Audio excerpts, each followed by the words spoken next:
This tank had been stolen from a local military base by a man with previous military training.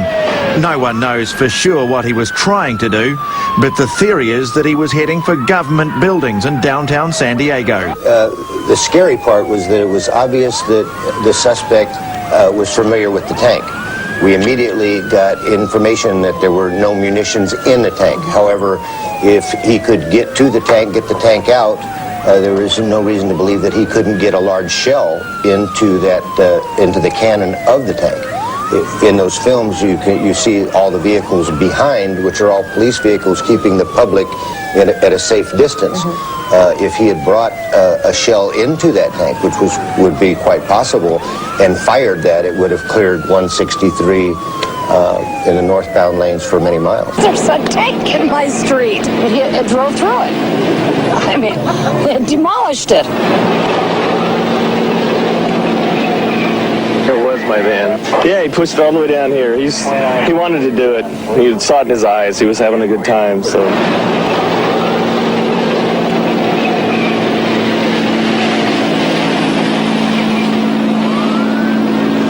How could anybody just walk into an armory and steal a tank? When he got into the tank, it appears that he took some pry bars and broke some of the locks on 2 other tanks before he got to this one.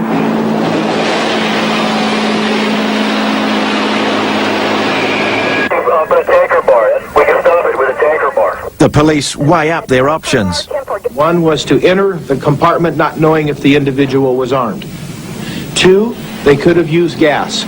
They thought about it, they decided not to. Gas would cause the driver to possibly be debilitated and go out of control. And 3, if the officers had entered the compartment when it was gassed, they would be debilitated.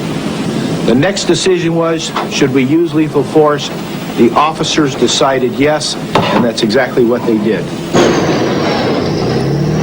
The officer somehow got the hatch open and ordered the driver to stop. They were afraid that he would get the tank off the barrier at any moment. He resisted and was shot dead.